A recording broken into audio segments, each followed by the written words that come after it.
Was that violin playing good enough for you? I hope so. Josef Wolfstahl was the player. Josef Wolfstahl playing the Hindu song. If you travel to India and attend a ceremony, maybe during Durga Puja, you won't hear anything like that. Believe me. This is the packet tour Hindu song, movie-style Hindu song. Nikolai Rimsky-Korsakov from his opera Sadko. Josef Wolfstahl was playing with his orchestra, for which he was the concertmaster. He occupied the first desk in the Berlin State Opera Orchestra, and that recording was issued on the Homochord label in 1922. Beautiful, beautiful, beautiful playing. We'll hear more from Josef Wolfstahl later on, and we'll talk a little more about him. Before that, our theme was played by, and before I tell you who it was played by, I want to introduce our very special guests who is gracing the studio. It's so nice. It gets so lonely in here. It really does, because all I have is, them. And they're invisible. And now look, an actual human being. Welcome, Lisa Yui. Thank you, James. It's good to be here. Try that again. Thank you, James. It's great to be here. You see, now I'll put your mic up. Oh, thank you. Yes. I don't do that for everybody.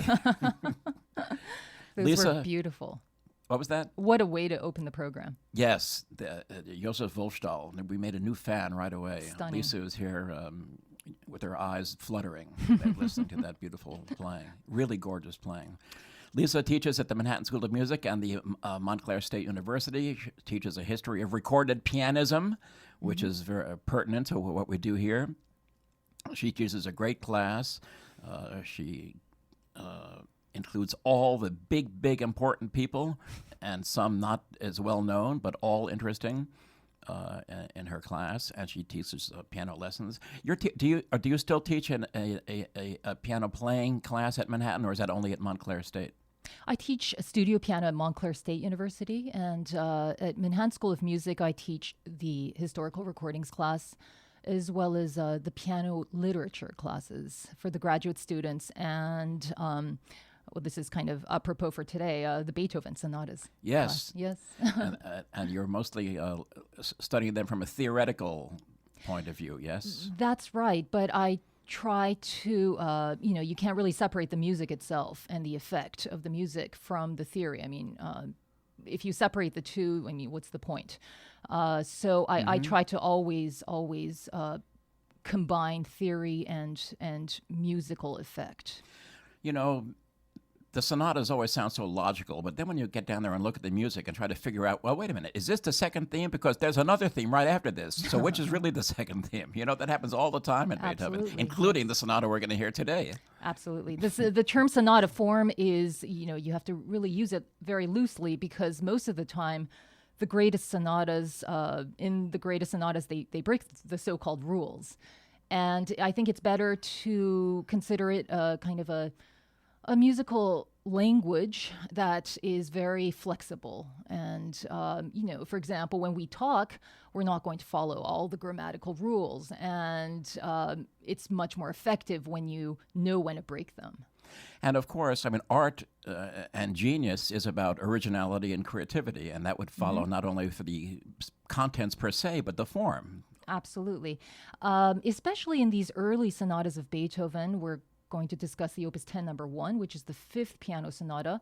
Beethoven is still adhering to the language of his masters, of Mozart and Haydn. Yes. And he's going to eventually really kind of go, he's really going to master these forms, and he's always pushing the traditions and the rules. Until he goes off the deep end. That's right. With the Opus, maybe 26 or so, he really starts veering towards something that has never been done before. But these early sonatas, you can't consider them early, because he's already in his 20s. He's already a master of and the how many form. sonatas did he write before Opus 2?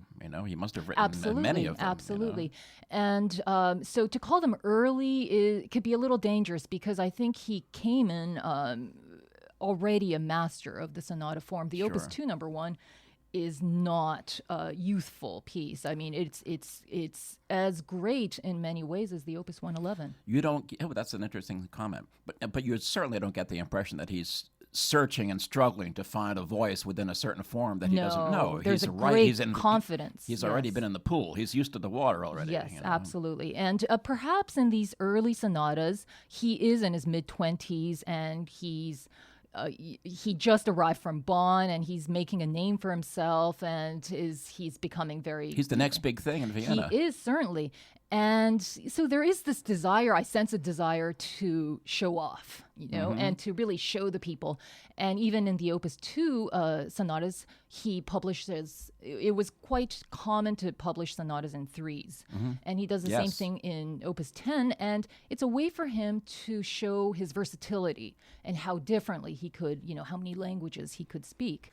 And so the Opus 2 sonatas and the Opus 10 sonatas are very, very different. All three of them in each opus are very, very different. And in fact, this show-off aspect was not taken well by everybody, especially with Mozart's memory so recently. I mean, Beethoven arrived the year after Mozart died. That's right. It's even questionable whether they, the famous story of Beethoven playing for Mozart and Mozart saying, keep an eye on him, this He'll boy. make a noise in the world, the second one. It may not be so accurate, but, of course, it's one of these stories that we want it to be true, so we're just not going to look into it too deeply. Mozart had a high opinion of his playing, I mean, there's no doubt about that, although I don't know if he really took it to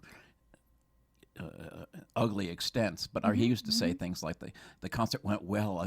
I played like it went like oil. That's right. Yes, it flowed like oil is what he would say. And he could be extremely, cruel to the pianists. That he would, he would write to his father, "I almost died laughing." He would laugh at the daughter of Stein, who was the great piano maker, and he'd said, whoever could observe her playing without dying of laughter must be made out of stone, because of the gesticulations she made, and she wasn't relaxed, and her hand position. And things. And it says a lot about how Mozart played, as what kind of playing that he strove for. But Beethoven, the Opus 2 sonatas were dedicated to Haydn, with whom he, of course, had a very kind of an uneven relationship. Can you imagine anybody trying to teach Beethoven how to compose? No, and this is Beethoven in his 20s, and so Haydn adored Mozart. It'd be like trying to direct Orson Welles, Oh, God, yeah. But, he must have been quite a handful. But Beethoven saying that he learned absolutely nothing from Haydn, you can't really take that seriously. We can't take that seriously at all. No, Opus I don't. 10 number 2, for example, this is directly out of Haydn, and I'm even tempted to say that he stole / borrowed many aspects of Haydn directly from certain sonatas. By the way, by way of forward promotion, I am going to play a Haydn string quartet later on the program. The Opus 33, I saw. Opus 33, number 3, The Bird. Yes, these, I believe those were the quartets that were first published as Gli Scherzi, the ones with the Scherzi. And Haydn was the first person to regularly incorporate the scherzo as part of the string quartet or sonata. And this is something that Beethoven certainly took. Although the scherzos of Haydn in these quartets, especially in number 3, is certainly very far from what we imagined a scherzo to be. It's a minuet, really. It's a kind of a minuet and trio. Maybe livelier minuet. Like in the Opus 2 sonatas of Beethoven. Yes. Well, I think many of us, when we think of scherzi, we think of the Beethovenian model, which tend to be more sardonic and kind of meaner. They're uglier in many ways. Yes.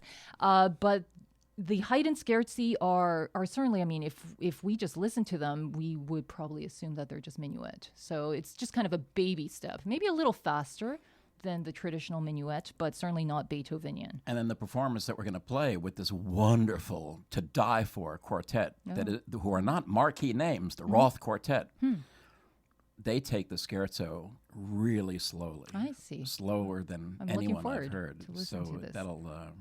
That'll be later. But Wonderful. anyway, let me remind us, just for last, before we really get down into the Beethoven, here's what we first heard, our theme.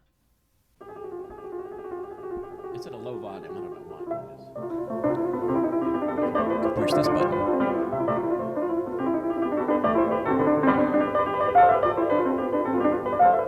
So what do you think of that playing? It tumbles. There's so much momentum.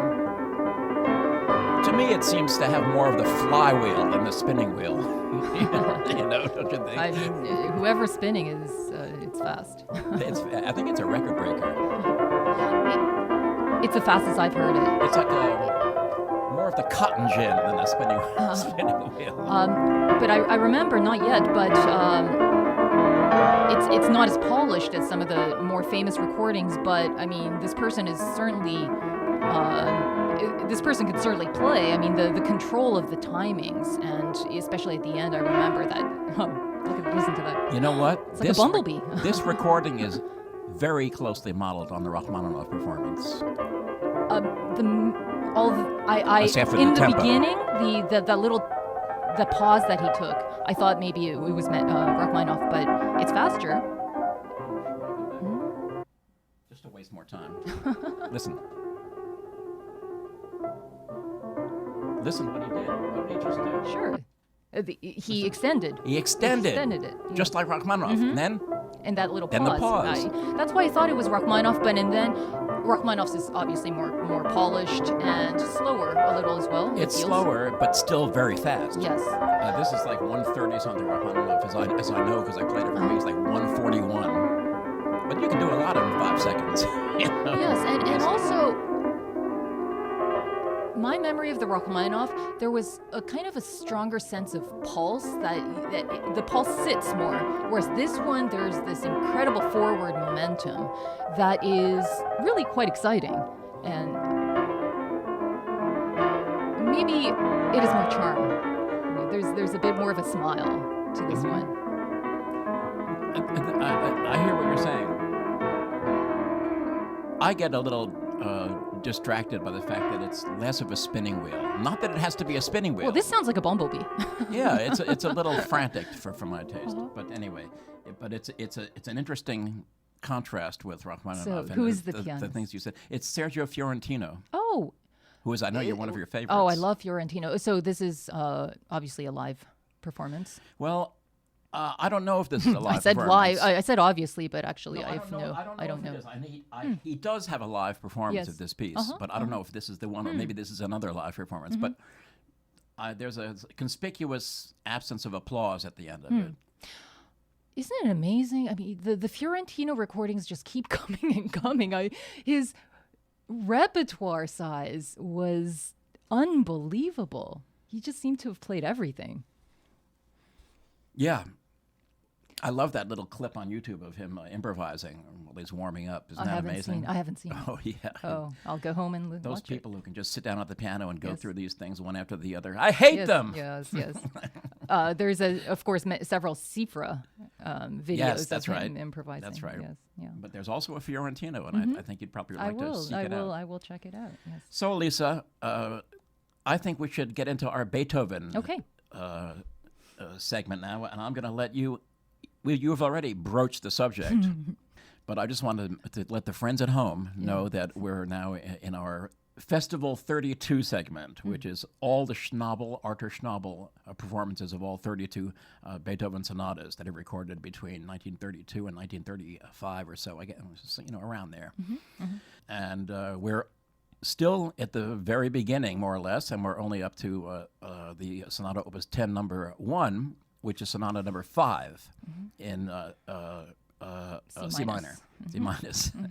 So there. Now I've set the stage. What a wonderful thing to be able to focus on one recording each week, because it's still to this day. I mean, there's so many recordings of the complete Beethoven sonatas today. It's almost like if you want to prove yourself a pianist, you have to record the complete recordings, the complete sonatas. But still, Schnabel's recording is my favorite, and I'm not the only one, I think, to have this opinion. There are so many other recordings that are perhaps more polished, perhaps more technically impressive. But this one is, I think the Schnabel recordings are the most intelligent and the most human of the ones that I've heard so far. In what way do you mean that? Musically speaking. Well, he could be the versatility of his person, I think. He could be witty and charming and childish and childlike, and he could be sweet and sentimental, and he could be incredibly profound. He could be tragic. He could be heroic. And not many pianists could cover such variety of humanity, I think, as Schnabel. And so he had a certain, he had the intellect and the emotional depth of an adult, but he also maintained the purity and a certain enthusiasm of a child. And I think that combination is a very rare one. I think the child element is very important in what you're saying about Schnabel, because to me, the aspect of Schnabel's playing that really stands out is exactly what Carl Czerny said about Beethoven's playing. And that is that he was not as elegant a player as many of the other players of the time.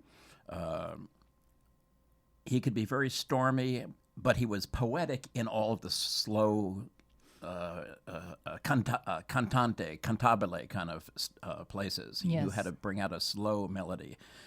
And he played ultimately for the total effect.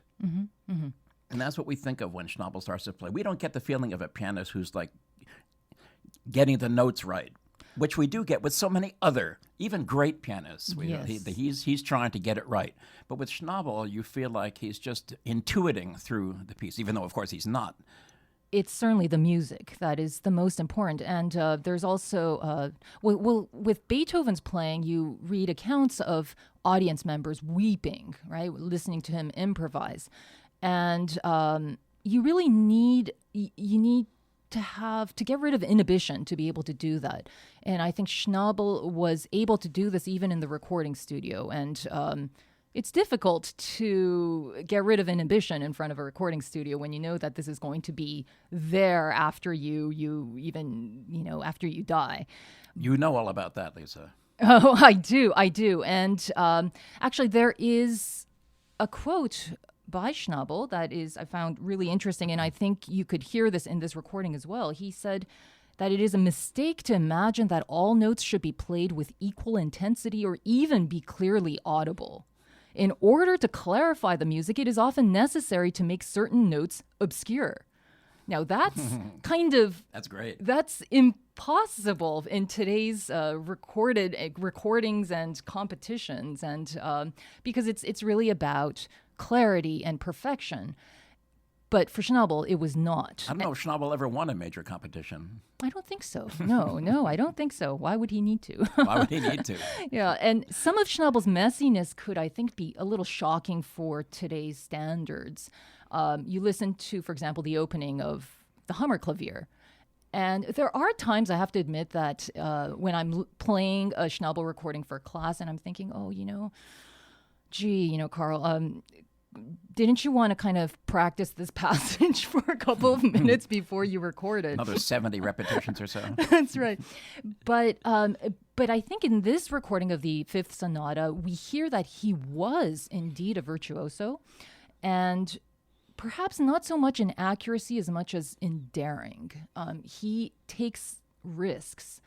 And he is not a lukewarm pianist. His ideas are so clear. If he wants to get to that last note in the top, he makes it very clear to us. Even if he has to leave out the three notes That's leading right. up to it. These are not as important. No, seriously, he does that a lot. Absolutely. Which could make us feel that maybe he's a lazy pianist, but this is not the case because the momentum, the pulse, the intent of the performance, they are all very, very clear. This is a man who lived with these pieces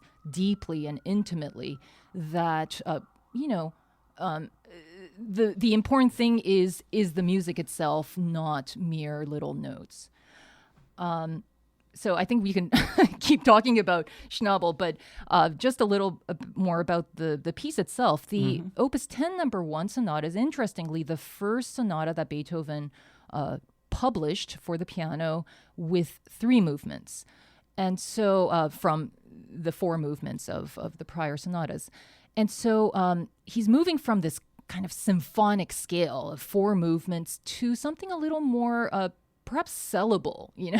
Beethoven was not this man who just only cared about inspiration and I don't care about fame or being published. He really did care. And he wrote for the market as well. Absolutely. Yeah. And so 3 movements perhaps was considered to be a little more accessible for the amateurs, which was the majority of the people who purchased this music.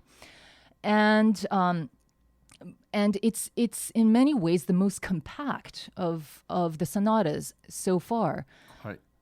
Yes? Quite. Yes. Yeah. Interesting. Not quiet. Quite, yes. It's in C minor. Beethoven composed perhaps more sonatas in minor keys than any of the other previous. Isn't that interesting sonatas. How they generally eschew the minor key? I mean, we look at Mozart and his concertos, only 2 in the minor key. Yes, sonatas and the sonatas as well. is also Yes. most by far in the major key. It has, Haydn also. I mean, so Beethoven's piano sonatas, approximately almost a third of his sonatas are in the minor key. And with Beethoven and Haydn, both almost or approximately 10% of their sonatas are in the minor key. And it has to do with the fact that, amateurs were mainly women, young women, who wanted to play maybe after dinner or to Female impress. accomplishments, as Arthur Lesser referred to them. Single women who wanted to attract potential wealthy husbands. Yeah. And they're not going to play something in D minor. Right. You want to look pretty. You want to be attractive. They have to know their quadrilles. And, That's right. And, you want to aid the digestion of post-dinner. No, there's a lot to that. Yes. And so, C major, G major. I don't know if you've seen Camille with Greta Garbo, but there's a scene where she's playing the Weber's Invitation to the Waltz, to the dance. And she says, all these sharps, I can't stand it. This is so difficult. Of course, it's in D flat major, but that's not the point. So most composers who were composing for the market composed in easy keys, not more than 3 sharps or flats. But Beethoven, of course, did not care about this. Of course, there's easy and there's easy, I mean, C major is easy but to read, but then as Chopin made the point, he started out his students in B major because of the ease with the fit of the fingers on the keyboard. Yes, the sharps. Yes.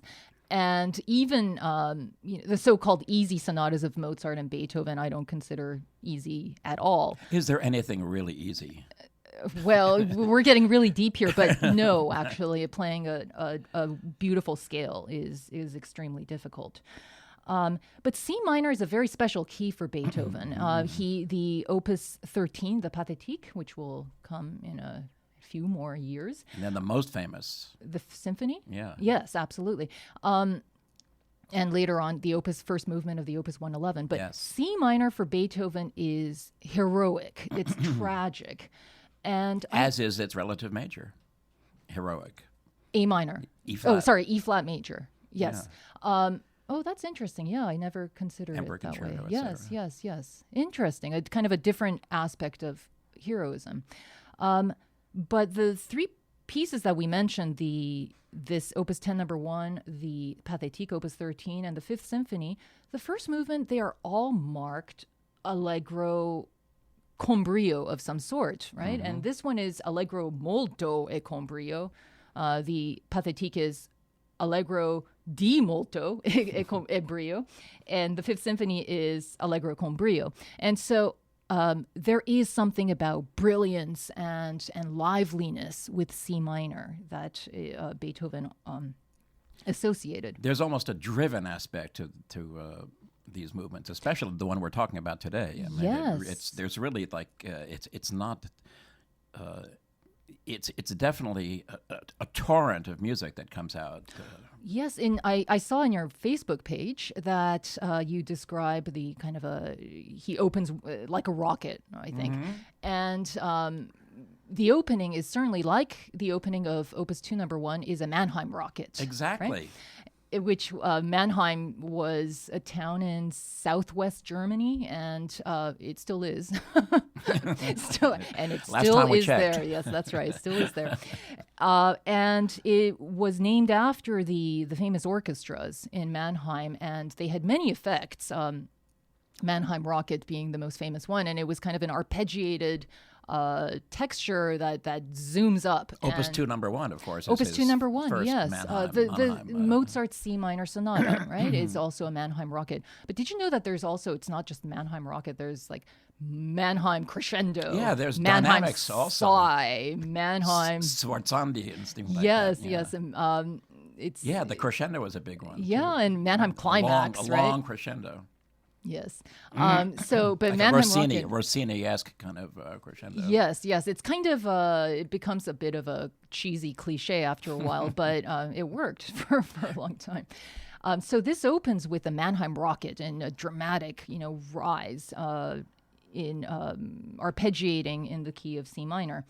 And this kind of drive in the direction, I think Schnabel he shows this so well.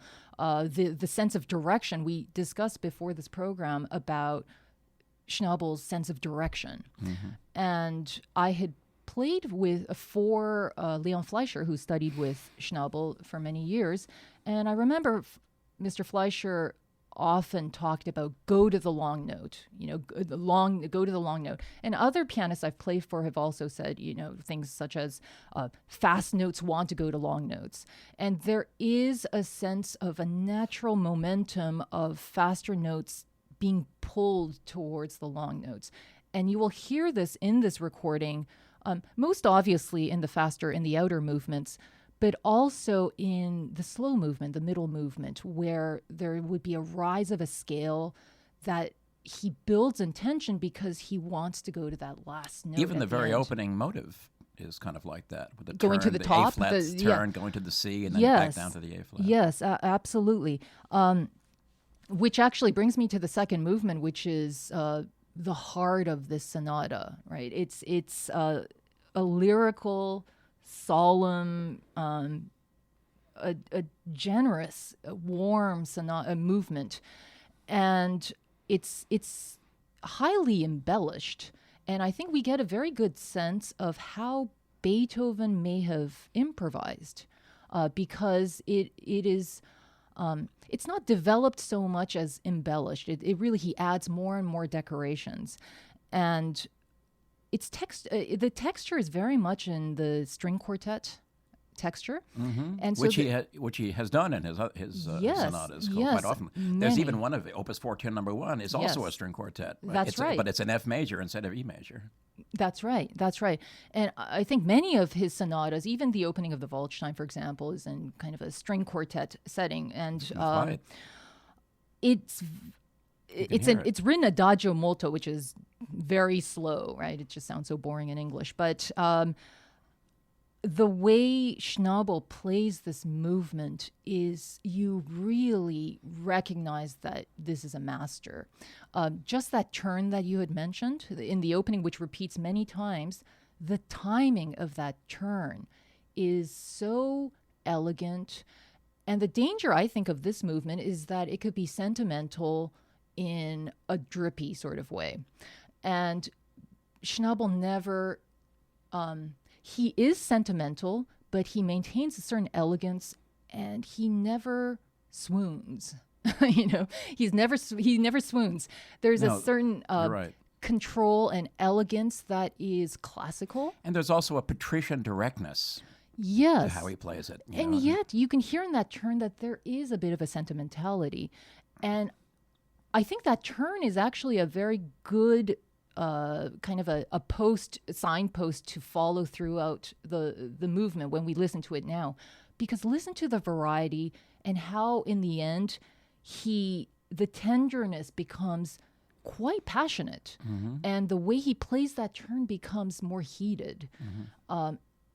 It's such a wonderful performance. And it's a little, I think it's around 8 minutes long, Schnabel's recording, and I was comparing it to other recordings, and I was amazed to hear Gilel's.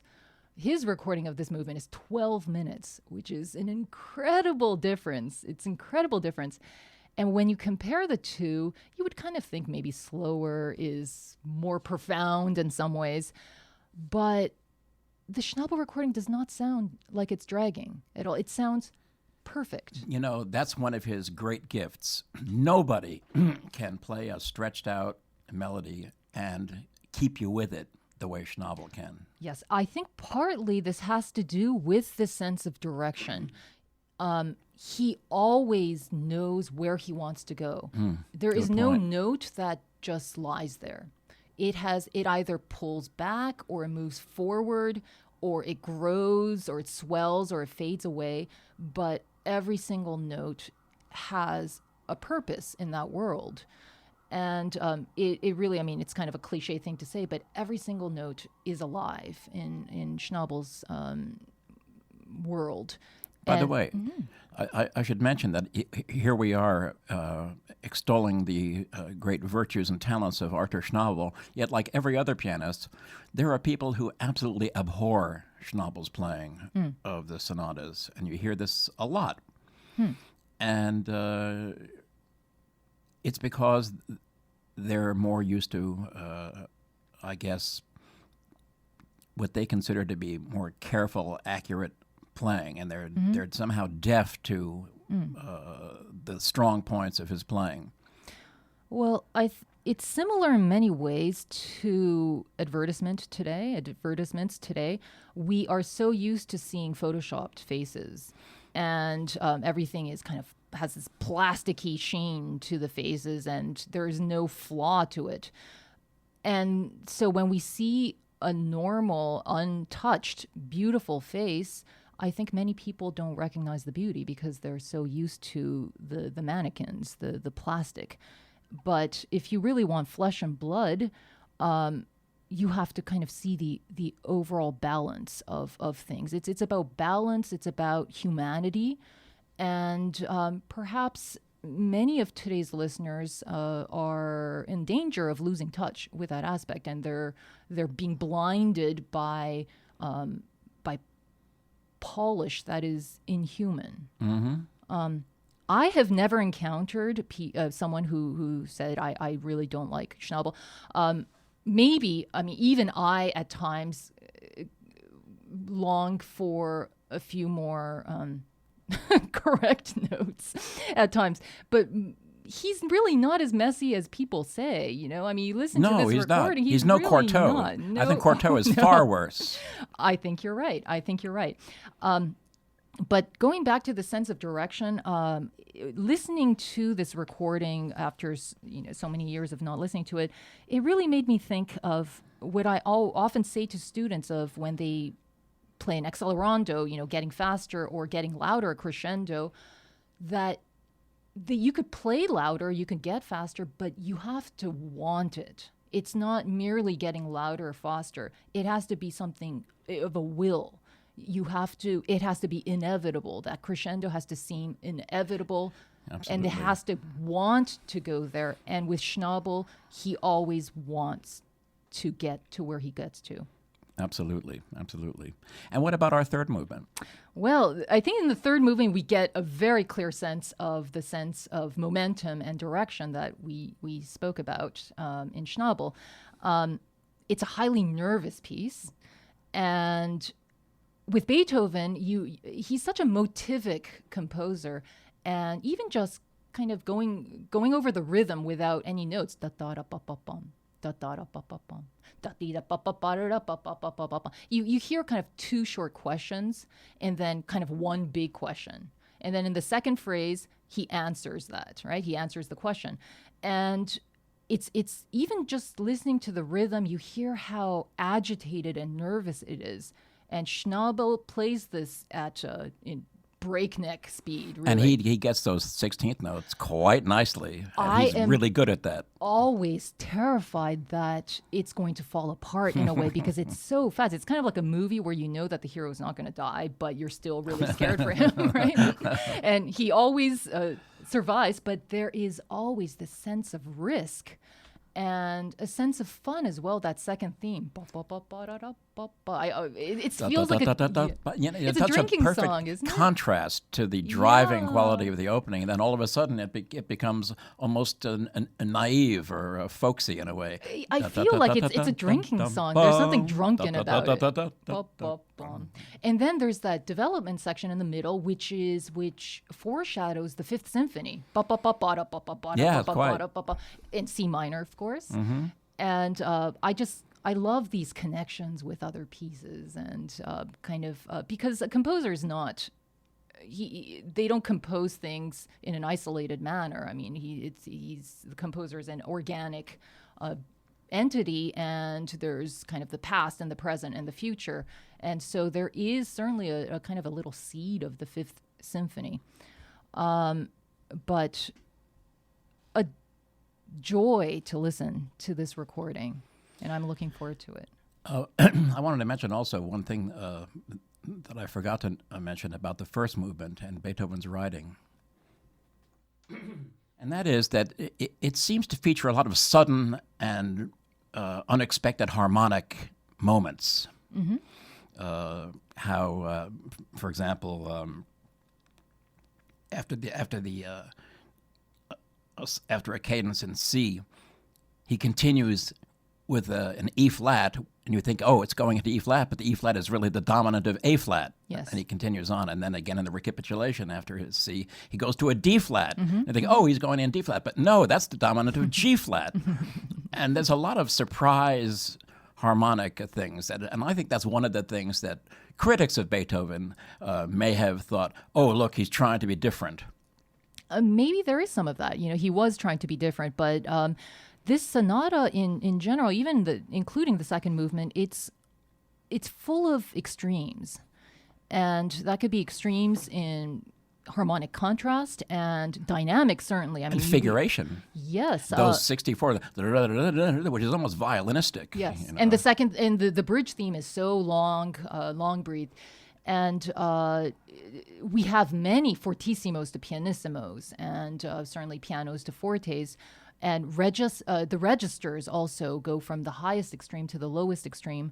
And as you mentioned, the harmonies as well. I mean, the middle part of the second movement, actually it's divided into two sections, but the two sections are divided only with a dominant seventh. And that in itself is shocking because we expect a much more thorough developmental section, but he just gives this very, very simple dominant seventh and then returns to the first theme. So it's a sonata in extremes, I think. And sonata he does in extremis. That's right. And Schnabel really does not shy away from it, because I think many pianists tend to shy away from ugliness or extreme contrast, and they try to smooth things out. But you lose the point or the charm or the beauty of this highly compact sonata. All right. Are we ready for some music? I sure am. Now, excuse my throat. Wait a minute. I know you can still hear that. What if I turn on your mic, too? Now I can really let it... All right. Somebody's going to have to clean this up, by the way. Now, I did prepare, not to diss anybody, because as we know, there are many ways to get to the double bar in the world of music. But I prepared, just for our listening pleasure, and we're going to go right into the Schnabel after these two examples. I prepared Wilhelm Kempff and his first 30 seconds of the Opus 10 number 1, And then Wilhelm Backhaus and his first 30 seconds, they basically, the motives coming out, Yes. the 30 seconds. And then we're going to go to Schnabel.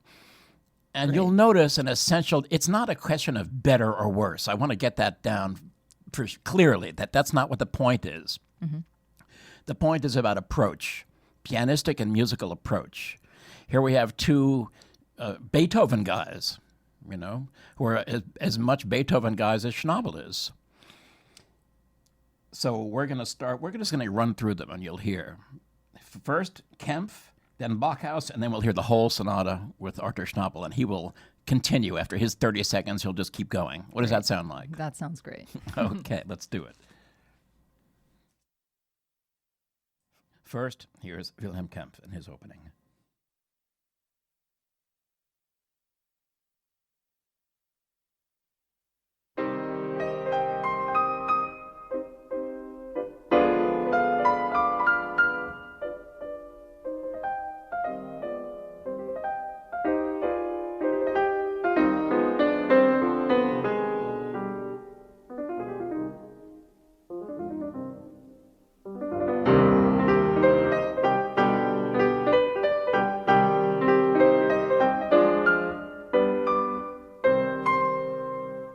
Now Wilhelm Backhaus.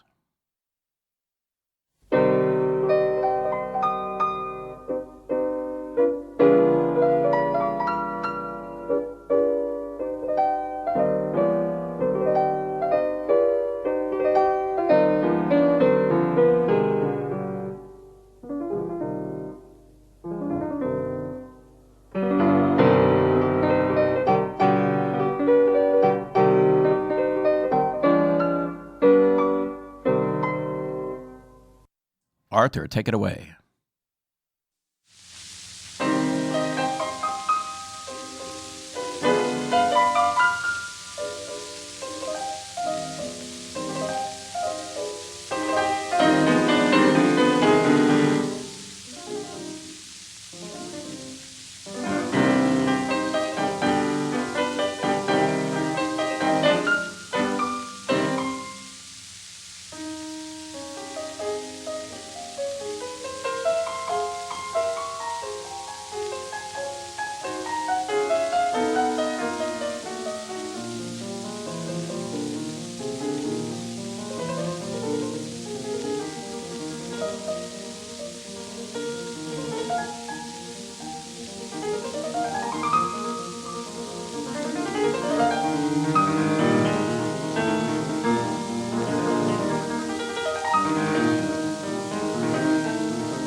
That was Artur Schnabel playing Beethoven's Piano Sonata No. 5, Opus 10, No. 1 in C minor. How refreshing was that? Just gorgeous. The ending, the little adagio ending, it's a little, it's foreshadowing also a bit of The Tempest, isn't it? That mysterious arpeggio. Yes. In our adagio. Yeah. Indeed.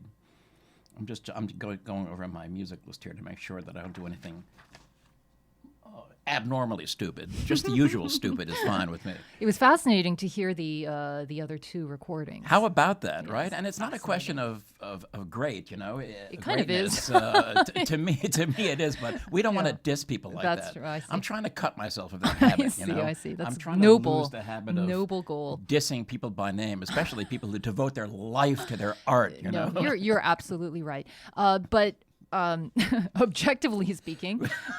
But enough of that. We're really talking about it. Well, comparing those three openings, we hear how the sense of direction that Schnabel has in his performance, and the reason why he moves so that he has such a forward momentum, is because also he outlines the C minor arpeggio very, very clearly by making those 16th notes shorter, and as you wrote on your Facebook page, making them pretty much into grace notes, right? Rather and than definitely notes. Grace notes.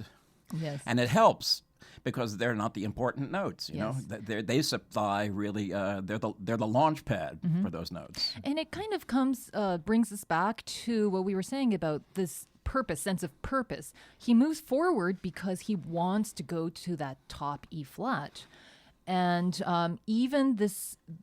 When Schnabel repeats a passage such as dum ba dum bum bum bum ba bum bum bum bum ba bum, repetition is not merely playing it 3 times, but repetition could intensify the phrase itself, and you hear this very, very clearly in Schnabel's performance. And if it's the double bar of a slow movement, approaching the double bar of a slow movement, it could be a de-intensification repetition. Absolutely, absolutely. And so whenever we hear him doing things to the tempo, moving forward or really slowing down or making certain notes almost inaudible, there is always a purpose to it, a purpose, a sense of direction. Why is he doing this? He's making these 16th notes so short because he wants to outline the notes of the C minor chord, and he wants to get to that top note as quickly as possible.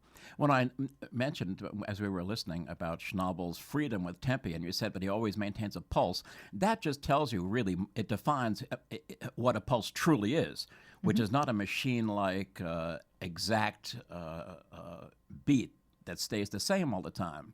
A pulse is something that means more than literally one beat after another exactly the same. It means forward momentum. Mm-hmm. When we listen to something and we say, oh, that holds together well, or oh, it kind of falls apart, it's not magic. It's not just a feeling that we have. If you conduct, I love to conduct while I'm listening to a recording. And if you conduct this performance while you're listening to it, you will hear that you are able to conduct it quite steadily. And of course, some parts you may want to take a breath, but it's always very natural. This reminds me of something, Lisa, that I did on the air some years ago, if you don't mind. I'll just give you the short version. Some fake quartet Chopin mazurkas were issued. Oh, I remember. And many people believed they were great, and they were just extolling them on YouTube and things, and talking about, oh, they're great, and of course it's quartet. And of course we don't want to say, no, they're not great, because if it's great, fine, they're lucky, right? But what I did is I put them on and then tried to count while they were being played. And there's, of course, lots of rubato. But the rubato didn't make any sense, because in conducting it, you couldn't predict where the next beat would be, and that's what it's about. Yes, with quartet, despite at times all those kind of an ocean of wrong notes, the pulse is the kind of the tennis court, so to speak, is always there, the outer frame of the music. And I remember that program. It was really kind of a revelation. It was such a powerful way of revealing why that performance really kind of fell apart. Yeah, it was what is the one? I'm sure it was that woman, the British one. What is her name? Joyce Hatto. I thought you were not going to name names. No, well, she's not with us anymore. Yes, Well, I remember it was. None of the others are either. It was a scandal in the world of classical music. Well, she did a lot worse than play badly. Yeah, as we know. Yes, she did. With her sidekick. It's complicated. It's complicated. Right. That's what her Facebook page said. Marital status, relationship status. It's complicated. Another thing I wanted to point out about the Schnabel, as long as we're here and the mics are open, he had his first recording session on April 19th, 1933. He did 2 takes of side 1. That's one side, his first movement, only one side. Mm-hmm. Then he did 1 take each of sides 2 and 3, which is the second movement. Mm-hmm. All of those were labeled HI, hold indefinitely.